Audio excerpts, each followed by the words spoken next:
Debout Congolais, unis par le sang, unis dans le fort pour l'indépendance. Dressons nos fronts, longtemps coupés. Bonjour, bonsoir, bande Konanga à Judice TV officielle. Vous êtes tellement branchés dans l'émission Debout Congolais, Automomeli Bino. Ngai serviteur na bino, Moumo Damino Patrick Kasongo, dans un Sengo, ya ko yebisa bino, ya ko partager na bino, makambo nyonso ezoleka na mboka na biso Congo, na ezoleka Libanda. Lelo toza na émission moko pas comme les autres, dingue de salaka. L'actualité mingi ezoleka de tokolobela lelo ndenge nini Jean-Marc balobi ka sali rébellion na UDPS. Est-ce que Jean-Marc a le mot UDPS? Est-ce que Jean-Marc a créé parti politique pour acquérir à la contre-décision il y a autorité morale et UDPS les sous makambo ya Vital Kamerhe toujours kakeno avocat française ko porter plainte to ko lobela makambo ya Vital Kamerhe ko ba mona clair te tilelo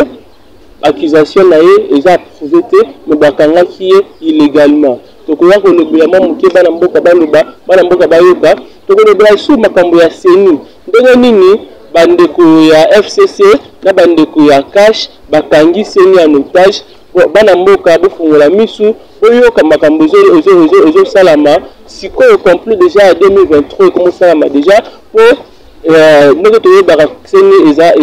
eloko moko il y a partie civile na l'église mais les lois balongoli bango nyonso bâtiment boye to parti politique mo boye de baje désigner beaucoup bolanda beaucoup bana bakomba batu oyo baza cité na makambo wana vraiment bolanda biso attentivement beaucoup zwa ba news mususu ba nouvelle mususu oyo bozunante to oyo boye qui peut-être boye qui bien te bolanda biso la justice civile officielle bolanda biso la Debout Congolais beaucoup intégralité ya makambo nyonso to ezoleka sikoyo na RDC de l'entrée de GL lelo toningi toyeba vraiment parce que oyo nyonso balandaka makambo ya UDPS na l'international trésor oaza musika na biso mais toyamba ye awa akoya kolobela biso ndenge nini l'honorable Jean-Marc Kaboundi ake en dehors ya décision ya parti ndenge parti a désigné madame Patricia Seya pour na élection ya premier vice-président ya Assemblée nationale et ils s'est passé le 12 mais subitement toyebite toyekikaka bayebisi biso que Jean-Marc Kaboundi honorable Jean-Marc Kaboundi a qui porté plainte na conseil d'état pour na kolandela décision oyo balongola qui o ba décision qui est l'Assemblée nationale on a yé amoni que c'est injuste amoni que non ba tuana ba sala qui ndenge singolité de balongola qui ya wa que la conseil d'état a porté plainte contre l'Assemblée nationale au bazongisa na droiture na to bazongisa na poste na ya premier vice-président de l'Assemblée nationale. Est-ce que vraiment exactement que n'ayez pas joué le baquenon l'honorable Jean-Marc Kaboundi a qui à la contre la partie parce que dernièrement député au cadre de la UDPS qui na réunion na président de la République l'autorité morale et UDPS désigné que qui plus de 12 désigné moko à l'occurrence de madame Patricia Seya oyo bango nyonso basanganaki bango tout baza levé na simana e UDPS mobimba baza na simana e toyebi te élection to paraka na 2000 na nini na le 12 à vendredi et toyeba soki ye akozala élu na poste wana ndenge toyebeli comme baza coalition na cash FCC nayebi que non élection n'est pas trop bien mais le regretté ou le regrettable au peuple congolais mobimba tu nyonso baza musika baza pembeni bazo regretter on a ndenge nini bango basali déjà désignation ya madame Patricia Seya mais directement l'honorable Jean-Marc Kaboundi a qui porté plainte na conseil d'état pour na destitution na ye yango nde bato bazoyeba baningi bayeba comprendre pourquoi eloko wana esalami na juste valeur kaka ye badésigner moninga na ye akende ko succéder à remplacer directement pour porter plainte. Est-ce que du désordre dans la kati ya UDPS kapo tomoni na sima wana bango nyonso bazalaki na en dehors na ye ba o nyonso bazalaki mwa nungu à l'occurrence ya ba o bazalaki na bandako linga Jean-Marc te place wana baza tous bango nyonso baza na sima ya madame Patricia na le secrétaire général ya UDPS Augustin Kabouya yeme mutakindaki na lettre wana ndeyema mutakindaki ke otika lettre wana assemblée nationale. Est-ce que Augustin Kabouya alongo à se désolariser na monsieur Jean-Marc Kabound, l'honorable Jean-Marc Kabound to éviter to koyeba avec le temps de to kende de to kota na kati ya UDPS de to kenda ko kota de to kenda ko information biso ma to kende inde tina kati ya la 12e rue aux informations vous allez informer na justice officielle vous a toujours branché. Alors que non le président de la République Félix Tshisekedi a soutenu Mouninga na été parce que tout le monde qui makambo memi le destitution l'honorable Jean-Marc Kabound ils appellent la dénonciation à Salaka na makambo ya 6 millions mais makambo wana ezaki décision mamboye ezaki makambo oyo eleka pona tobanda koyoka nungu elobama ke no basalaki bapona makambo congrès oyo esalaki ke no na congrès wana balinga balongola mokonzi chef de l'état mais na congrès ngo esali tout Jean-Marc a s'impliqué Jean-Marc a telemeni makambo nyonso ya congrès po ba congrès ngo esalama te makambo na bango oyo complot na bango ezalaki vraiment en amayi. Mais malgré tout ça, malgré que Jean-Marc a mis pesaki pour la makambu ya congrès wana pour balongola le président de la République parce que ba complément du genre ezalaki mais Jean-Marc a salaki nyonso congrès wana esalamaka te mais esali que non na congrès wana nde esengi pona ye nde esengi ye alongwa na place wana mais lelo bazoloba ke non ndenge nini Jean-Marc alongwa place wana pona makambo oyo azo dénoncer makambo ya UDPS mais président de la République l'autorité morale ya UDPS atiki Kaboue atiki Jean-Marc oli asalinga na sima Jean-Marc président ayoki Jean-Marc te alandi makambo ya Jean-Marc te oyeba te soki eza nini oyo ezoleka na kati ya UDPS po bapropos mpe ya Paul Chilumbu alobi ke non bango nyonso soki si le président parle mutu nyonso asinclinaka mutu tout akozala na nsima na ye. Est-ce que makambo yango crise eza makasi? Est-ce que Jean-Marc azolongwa na UDPS? Est-ce que Jean-Marc azosala parti na ye? Est-ce que Jean-Marc otikala kaka kovivre na kati ya complot oyo bango nyonso baza contre ye akoma on dirait tous contre celle comme omuninga na ya chaque jour Augustin Kabouya on dirait ke pembeni wana.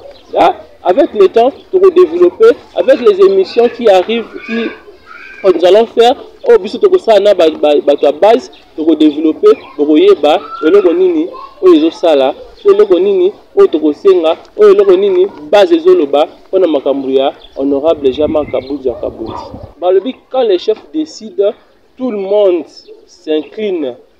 halte aux indisciplines. Wana maloba ya Paul Chilumbu mutazoloba. Est-ce que a provoqué nani? A lobela nani? Makambo esi la lelote to yambela bino ba oyo wana boyebi o balobaka mingi bato ba combattant solo kami to zana bango awa ko ba yebisa bino ko ba lobela bino ya ba oya bino l'international trésor so ka za disponible na yebi que non ya zanga raté a toujours présent na ba émission nyonso aka moment nyonso to zana posa na ye to lobela to kende mbangu to lobela makambo ya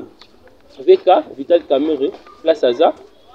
parce que toujours mon procès et comment on dirait procès membre politique et comment on dirait procès membre politisé au bâtonnier sur lobby au bâtonnier sur lobby là que non est-ce que depuis on a ressenti ça si le lot ma caméra ngo akozala bamusu bazoloba ke non aza innocenté, bamusu bazoloba ke non Kamere akopérir à prison, bamusu bazoloba ke non ti sikoyo et place moko te balakisi biso ba preuve que Kamere a détourné, Kamere a sali boye, to a sali boye. Ezaka eloko mo boya, eloko mo boye ka complot mo boye ba osala parce que baza na besoin ya mutu moko boye, mutu ya mutu ekoya. Mutu ya mutu ngo victime na eka Kamere. Yango nde toza komituna. Balobi ke Vital Kamere aza innocent, ba o bazotelemela ye, baza asima na ye, babiti sikoyo tomoni place moko te o Vital Kamere aza impliqué directement. Ezaka makambo tozoyoka parti par là, mais si sikoyo arrestation na ye eza illégal. Mais nde tozo continuer kaka koyeba, tozo continuer kaka kozwa information mosusu ezoyebisa biso ke non ba groupe membre ya batu, groupe membre ya ba français to ya baza nsima ya ONU o bazosenga balongola procès Kamere bamona ngo procès moko ya mabe bazosenga balibérer Kamere po toyebi te ezalaki le 8 nde bakotisaki baintroduisaki bakendaki komona bajuge oyo baza saisine makambo ya Kamere bamona ke non ti sikoyo tozomona mwana mboka Kamere aza akangami injustement. Est-ce que makambo yango ekomi na niveau international baintervenir si sikoyo toyeba te? Est-ce que Kamere azobima to akobima te? Est-ce que Kamere makambo yango bakokatela ndenge nini? Ezalaki makambo ya politique mpona 2023 to ndenge nini? Bapeuple na biso bandeko na binga esika nyonso bozwami vraiment totikali na soif, totikali na posa ya koyeba vérité, surtout vérité to promettre vérité wana esalama na kati na peuple congolais, la justice na biso de bango nyonso balobaka la justice élève une nation, la justice ya deux poids deux mesures te, justice ezala équitable na mboka na biso po nyonso ekende na ndenge esengeli. Toye lisusu koyebisa bino kosolanga bino bandeko makambo mosusu ezoleka parce que mboka na biso tokotelemela ngo ntina suka makambo ya seni bazoyeba ke non na kupu to makambo elise eleki déjà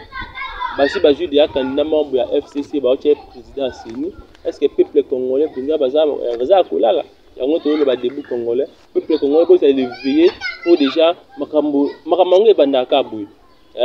FCC na cash badésigné candidat moko ya président oyo azoremplacer Corneille Nangaa. Est-ce que makambo yango élection esalami ndenge esengeli o parti wana to poste wana eza désigné na société civile, mais jusqu'à nouvel ordre autoza jusqu'à maintenant autoza le toza boye makambo wana ekomi makambo écarté église catholique écarté société civile bazuma ba église mo boye l'église soit disant l'église nde batie bango wana pona ko soutenir candidature ya mutu mo boye secrétaire ya Seni ya kala nde baotia ye wana akoma président ya Seni. Mais ce qui est bon to regretter, la peuple congolais boza toujours branché parce que biso toza nsima na bino toza pesa bino information o nyonso ezolobama na kuku biso transmettre na bino boyoka qu'est-ce qui se passe na kati ya makambo mboka po 2023 ka mingi ba séance ebele ezoya mais bato ebele baza ko se distraire opposition lamuka baza wapi makambo yango oyo pour 2023 to ganga lisusu te to crier lisusu na tricherie yango ebandaka nini na ebandeli nde yango ba peuple congolais ebandi nde sikoyo makambo yango ya constitution ya bureau ya nini ya Seni po tokomate ke non o batricher o baza ba député belé o baza ba nini belé o baza tolingi tomona tozala na transparence makambo nyonso ezoleka mpona mboka. Peuple congolais botelema esika nyonso makambo yango ezale botelema tozala uni mpona mboka na biso ya avancer tozonga liso na nsima te tolonga makambo ya bacorruption tolonga makambo ya banomination ndenge tomona baonome badepute mosusu moto asala ta propagande te moto asala te eloko moko te babimi député yango na ndenge nini biso moko toyebi nde makambo yango ezoleka na mboka yango nde biso na kati na début congolais tokokanga monoko te tokoyebisaka bino makambo nyonso oyo ezoleka na émission Ouais, makambo ya marché central ndenge tolobela nde toyokela marche moko ezalaki lobi oba ezalaki initié par les administrateurs ya marché central po bafungola marché central po trop c'est trop peuple eza na souffrance peuple ezokoka makambo ya confinement oyo elekeli bango balingi bafungola marché central badeconfine Gombe po passe eleki tomonaki marche ezalaki lobi batu regrettable, c'est vraiment regrettable batu bafuki 3 personnes c'est trop au gouvernement ebisi biso 3 personnes vraiment eza ebele tolingi te to continuer na kokufa ba arrestation mususu ba journaliste mususu bazalaki arrêté bazalaki tabasé mais biso tolingi yango te tokende na état de droit to continuer état de droit tolingi mboka etambola ndenge esengeli po makambo oyo eza vraiment regrettable ona 2 ou 3 ou 4 personnes m'ont balingi bakanga vie na biso en otage balingi bakanga vie ya bato en otage des 2 mois et 2 mois tozo souffrir mboka na biso ezo marché te nyonso pour moi ya Kinshasa pour moi RDC eza na kati ya Gombe mais ba confiner Gombe ti siko toyeba suite eloko ni ba confiner Gombe to sai soki 2 mois ou 3 mois yango yo ba confiner Gombe bacha bachar est-ce que coronavirus ezana ekimaka char mais to comprendre te balongola ba déconfiner Gombe nde peuple congolais ezoganga ezoloba du jour au jour bamuso bazali confiné mais bakoki te ba déconfiner bango mais biso awa toza confiné tozo souffrir na pasi bachayer azando ba marché ba mama azando ba marché population RDC ba marché pona souffrance eleki balingi vie normale vie na biso et continuer ndenge to continuera ko vivre ba bipai bipai mususu balobi ke non toko apprendre ya ko vivre na virus oyo ekoteli biso na mboka biso pe awa to tozwa discipline wana to continuer na kolata oyo esengeli mpona biso bakashine badistance to respecte makambo wana nyonso mpona koevite tozala moto azala atteint ya maladi wana biso tolingi kimia ezala mpona tomonaki autorité ya ville ya Kinshasa le premier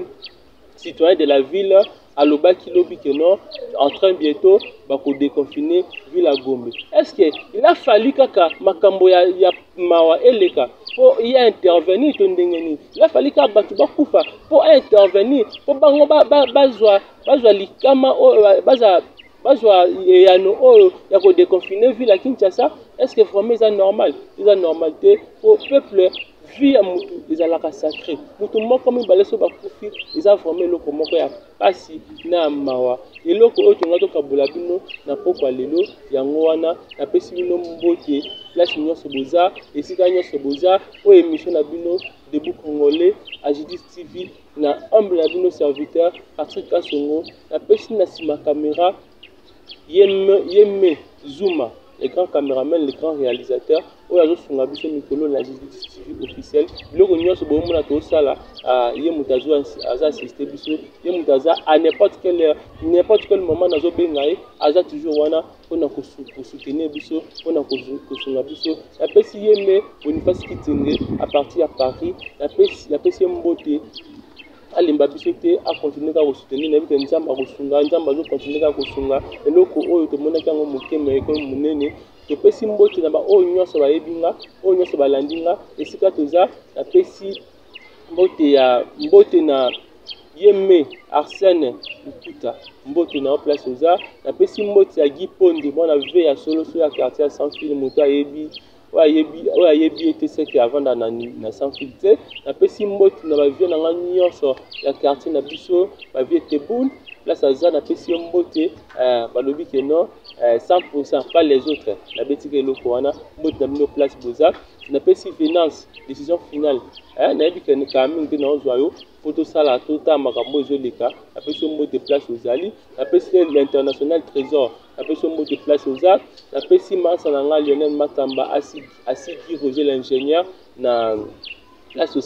oza kuna na pesi mbote oyo yanga nyonso bandeko na nga nyonso oyo baza bakolanda biso na pokwa lelo mbote na bino sika bino bozali maître grec apesa nga ba conseil ebele chaque jour na tongo tozala na ye wana na maître grec molongoi apesi mbote na couple na ye mama Lili Kipanga mbote na bino place boza napesi mboti na couple oyo basunga biso à n'importe quelle heure, couple Julie Mangunga place bozala napesi bino mboti vie na nga Mangunga mboti place bozala vie na nga docteur Pichu mboti na bino, docteur Fiston Lutula mboti na yo, docteur bon bon mboti place boza Longue Paul Kepuke, Lionel Matsamba, ba Jupe Mutombo, ba ndeko nanga nyonso jogo nanga ba jogo wana nyonso oyo ya nazala ba secteur wana tozala na bino ya pesi bino mbote, vous avez toujours branché na JT TV officiel. Merci, ciao.